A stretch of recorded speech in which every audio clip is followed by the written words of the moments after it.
Hey everyone, good morning. Welcome to LakePoint Junior High. If you're watching for the first time, my name is Pastor Ethan, and I am super pumped about what we have in store for you today. You're about to experience some friendly competition. I'm going to make a sandwich, and we're going to learn together and have some family discussion with a brand new series. There's also something really special about today. Today is Father's Day. And if you haven't yet, make sure you tell your dad or a father figure in your life how much you appreciate them. You know, I've only been a dad for a little over a year, but one thing that I know that all dads love is being told how much they're appreciated and that their hard work gets noticed. So make today an extra special day for your dad or for that father figure in your life. Speaking of dads, and more specifically parents, if you're watching right now without a parent, make sure you go and get them now. These weekly videos are built for you and your parent to do together, so press pause right now if you're watching without a parent, and then come back and participate in our family interactive together. If you already have a parent with you, give them a fist bump and say, "We've got this." Okay, junior high students, parents, buckle up because we're about to dive into our interactive experience.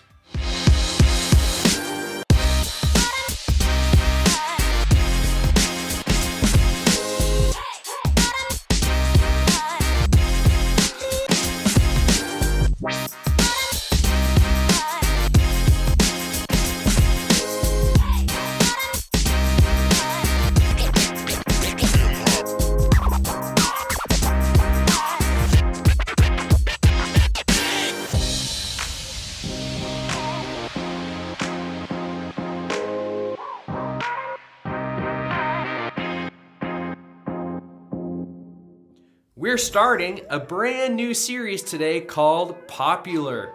It's a series that's all about influence, and this can be a tricky subject to navigate. Why? Well, for starters, most of us don't realize how much influence we actually have. You might think that you're not old enough or smart enough or have enough to offer to actually have any influence on anyone. Or you might associate influence with something negative. You've probably only heard the word influence when you've been told to avoid being a bad influence or to stop hanging out with people that might be a bad influence on you. So throughout this series, we're going to correct both of those thoughts that you may have had in regards to influence. You see, influence can be just as much a positive thing as it can be negative. You hold the power to influence others, for the better or for the worse. And you have the choice to allow who you let influence you in both good and bad ways. So, what do you need to know for this series? You need to know that you have influence and you have something to offer. People want to hear your voice. They want to hear your opinion. They want to hear what you have to say. It's going to be a great 3-week series. Okay. Does anyone know what time it is? Competition time!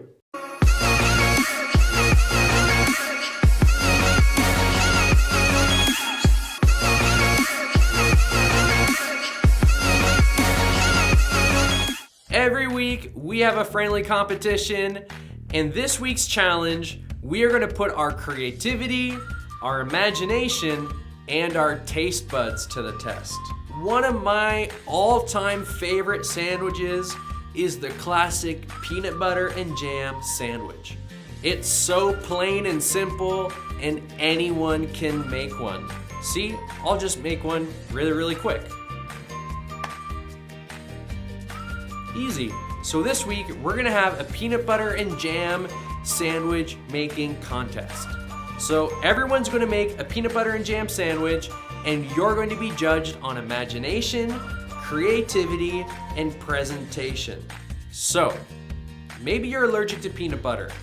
So use your imagination and creativity to find something to substitute peanut butter with. Or maybe you want to experiment with different kinds of breads. Like maybe your sandwich is made out of a hot dog bun. Use your imagination and be creative. And then make sure it looks delicious. That's what I mean by presentation. Since I'm not in your house, and since I'm not able to taste test your sandwich, you've got to just make it look like the most delicious sandwich. So maybe you want to put it on a fancy plate, or when you take a photo of it, maybe you want to use the sunset as the background, or maybe garnish it with some bright colors. Whatever you decide to do, your sandwich must be completed and your photo must be posted on our junior high Facebook group by 10 a.m. this Wednesday. The person who can make the most creative, imaginative, and delicious looking peanut butter and jam sandwich will win a $10 Tim Hortons gift card. I can't wait to see them all. In fact, just talking about it makes me want to go and eat that sandwich that I made earlier. Okay, my friends, in a moment, we're gonna jump into week 1 of our brand new series. After we watch the teaching video, we're gonna turn this over to the parents in the room, and they're gonna ask a series of discussion questions that will pop up on the screen. I'll check back in with you before and after those questions to provide you with some further instructions. So focus your attention, friends, to week 1 of our popular series.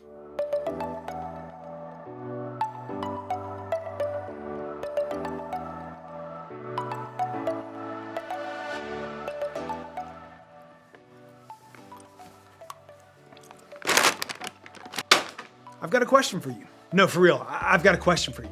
Who do you think is the most famous person on Earth? I bet if we had all of you shout out your answers right now, they would be all over the place. Some of you thought of the names of musicians, some of you thought of athletes, maybe some YouTubers or actors or hosts of your favorite shows. You see, when it comes to something like fame, we all have different ideas of who's in first place because each of us has different ideas of what's important. What's important to me is catching multiple Swedish fish in my mouth. If you're not into sports, an NBA athlete isn't going to be a big deal to you. If you don't know much about fashion, you definitely don't know who the best designers are. If you don't watch superhero movies, you don't care about the guy who plays Iron Man. All of these things may be popular, but they just aren't popular with you. Because of that, they don't have a lot of influence over your life. What do I mean by that? Influence is the ability to have an effect on someone else. It's the ability to affect someone else's behavior, thoughts, or choices. And while we may not all agree on what's popular in our world or culture, I think we can all agree on this. Popular people have influence. They have people's attention. What they say and what they do matters to the people around them, and their popularity gives them the ability to lead or influence other people, to change things about themselves for better or for worse. I grew up in a time when boy bands were the thing. People, I mean the thing. They were the coolest people. They looked awesome. All of the people really just wanted to be their friends. They wanted to get close to them. They loved boy bands, and so did I. I wanted to be like them so much that I even changed the way that I looked in order to kind of look like them. I mean, people, listen. I may have bleached my hair and I looked a little bit like this. I know. For some people, bleach blonde hair is awesome. For others, it is not great, AKA me. But here's the funny thing about influence. A lot of us may wonder if we have it. We think the ability to influence another person is something that only comes with fame or popularity. Two things most middle schoolers and even adults don't always have. Maybe you wonder how much influence you truly have because you aren't quite sure what you have to offer. You don't have it all figured out, so you don't really know how you can lead or influence others. Even if you do have influence, what are you supposed to do with it? What direction are you supposed to be pointing other people? As a middle schooler, how do you use whatever influence you may have? Maybe you see that you have influence, but you struggle with the fear of failure. You're afraid to actually take steps to do it because you don't want to mess up, you don't want to get rejected, and you don't want to make the wrong move. Maybe the pressure of influence is just too much for you. You see other people around you who have a lot of influence or are stepping up to lead, and honestly, it just looks like a lot of work. Their influence comes with so much pressure and attention that you don't want to sign up for that. And then there are those of you who haven't really put a lot of thought into this whole influence thing. Sure, you see influencers on YouTube and Instagram, but it's never really occurred to you that you have the power to influence or lead others too. Here's the point. We tend to think of influence as this big, unattainable thing. It's something that we can't seem to reach ourselves. We're quick to recognize the influence that famous or popular or important people seem to have, but somehow we end up missing the potential we have to influence others. Wondering if we have the power to influence those around us isn't a new thing. In fact, people have been wondering about their potential to lead and influence others for a really long time. Let me show you what I mean. I want to look at an account from the Bible written by a guy named John. We're going to read about a time when Jesus was leading, serving, and living here on earth. During his ministry, Jesus had a ton of influence on the people around him. Of course, there was no social media or internet at the time to measure his fame or popularity, but we do have the Gospels, the 4 accounts written about Jesus' life on earth in the Bible. These accounts give us plenty of insight into how many people sought and followed Jesus while he was on earth. And Jesus didn't just have influence during his life. 2,000 years after his death, people are still talking about him and following him. That's a lot of influence. The particular account we're going to look at took place in the midst of one of Jesus' most influential moments. This was a moment where Jesus was talking to literally thousands of people who'd come to hear what he alone had to say. He'd been teaching and doing a lot of miracles up to this point, and word had spread about him. His influence was growing, and now he had massive crowds following him around because they couldn't wait to see what he would do next. When the story picks up, Jesus was focused on one particular thing: feeding the people. And while I can certainly appreciate a guy who's thinking about food, I can't imagine what it would be like to figure out how to feed thousands of people with nothing in front of you to start with. So let's see what happened. Then Andrew, Simon Peter's brother, spoke up. There's a young boy here with 5 barley loaves and 2 fish. But what good is that with this huge crowd? Tell everyone to sit down, Jesus said. So they all sat down on the grassy slopes. The men alone numbered about 5,000.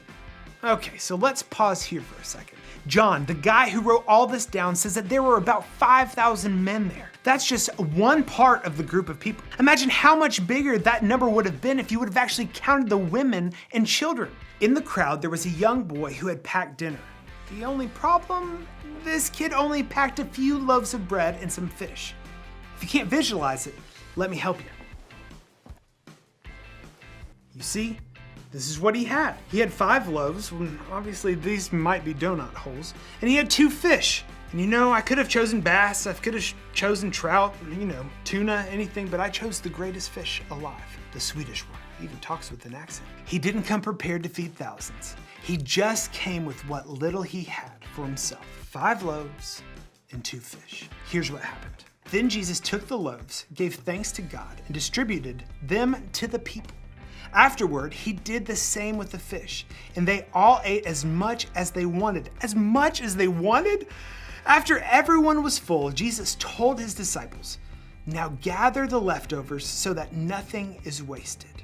So they picked up the pieces and filled 12 baskets with scraps left by the people who had eaten from the 5 barley loaves. So the disciples took the young boy's food, 5 loaves of bread and 2 fish, and gave it to Jesus. Jesus prayed over it and started handing it out. Now, if I were this kid, I'd probably be getting a little nervous. Not only did Jesus take his dinner, but he also expected it to be enough for every single person in the crowd to eat. That's like me expecting these candy fish and donut holes to feed all of you. At first glance, this kid didn't seem to have enough to offer, enough to give, enough to do anything worthwhile for these people. He had just had his dinner. That was it. But still, this kid let Jesus use what he had. And what happened? Jesus kept passing and passing and passing out enough food to feed every single person until they were full. By the time everyone had finished eating, there were still 12 baskets of leftovers. Pretty cool, right? There are so many amazing things about this story, but I want to zoom in on just one part. Jesus could have fed this huge crowd of hungry people any way he wanted to. He could have made it rain bread from heaven. He could have called the fish to flop out of the sea, but he didn't. Instead, he used a boy's dinner. The boy had just packed himself something to eat, 2 fish and 5 loaves of bread. And that's what Jesus chose, to feed everyone. Jesus saw that the boy had something to give, and Jesus chose to use it to make an impact. By doing that, Jesus made this boy's dinner into so much more. I mean, take a look at how this passage ends. When the people saw him do this miraculous sign, they exclaimed, "Surely he is the prophet we have been expecting." The people saw what Jesus did with what this kid brought, and because of it, they started to believe in him. Could Jesus have done this all without this boy and his bread and his fish? Of course, but he chose to use someone who is willing to give what they had, no matter how little it may have seemed.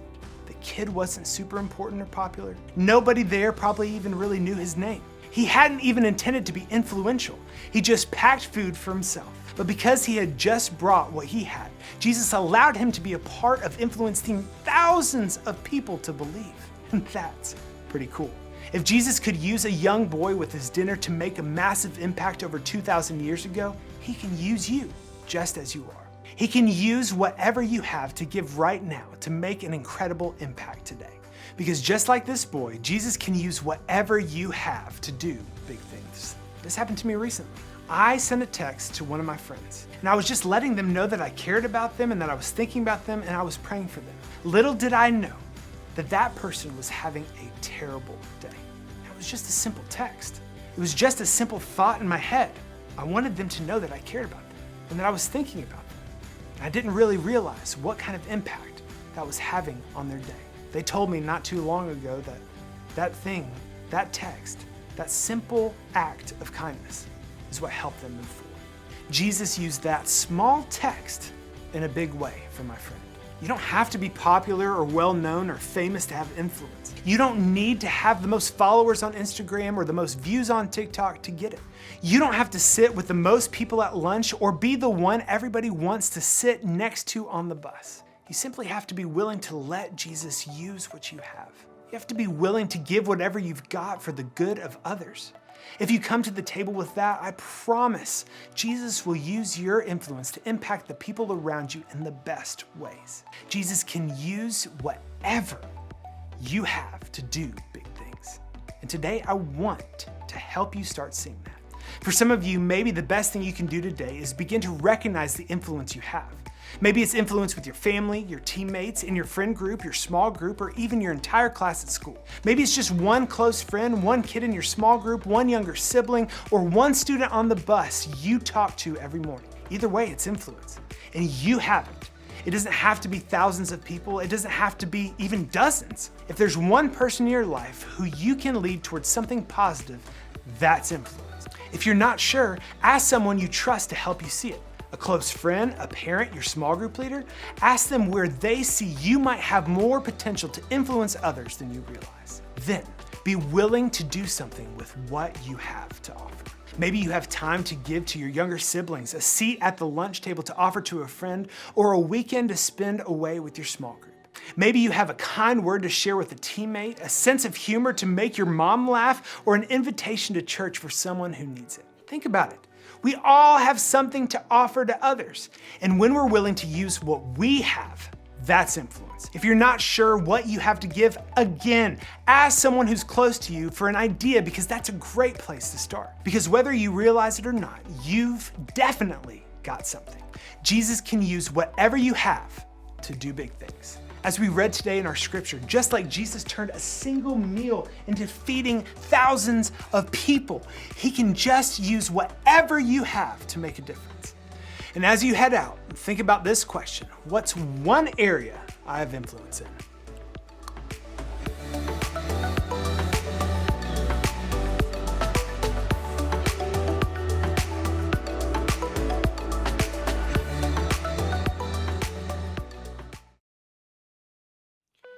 You don't have to be popular, well-known, or even famous to have influence.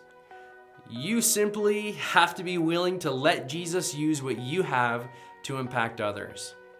So as we learned today in our video, we can do that by beginning to recognize the influence you have and then be willing to do something with what you have to offer. We've been stuck with our family over the past 3 months or so. not really being able to spend a lot of time with friends. So why not start with your family? Start with the people around you. Think about and begin to recognize the influence you have at home. Who's one family member who you can lead toward something positive? Maybe it's helping a younger sibling with homework, or it's helping a parent wash the dishes, or doing something before mom or dad asks you to do it. When you think of influence in terms of just leading someone towards something positive, the options become endless. So what's one area you have influence in? Let's talk about it through our discussion questions. Parents, this is where we turn things to you. You're about to see some questions on your screen. Take the time you need to facilitate meaningful conversation with your junior high student with each question. So, complete the discussion questions and then come back to this video for some closing remarks.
I hope you had some meaningful conversation together through those questions. Remember to post a photo of your peanut butter and jam sandwich on our junior high Facebook group for a chance to win a $10 gift card. Just head to Facebook, search LakePoint Junior High, and request to join the group. If you aren't on Facebook, or if you don't want your photo shared online, you could just email me your photo to ethan@lakepoint.church. I'll make sure that you get entered into that contest. To close our time this morning, take the next 2 minutes to pray together as a family, and then head to the LakePoint app to access our weekday devotionals that go along with our series. You'll find those in the family resource section. Have a wonderful week, friends. Thanks for partnering with us. We'll see you next week.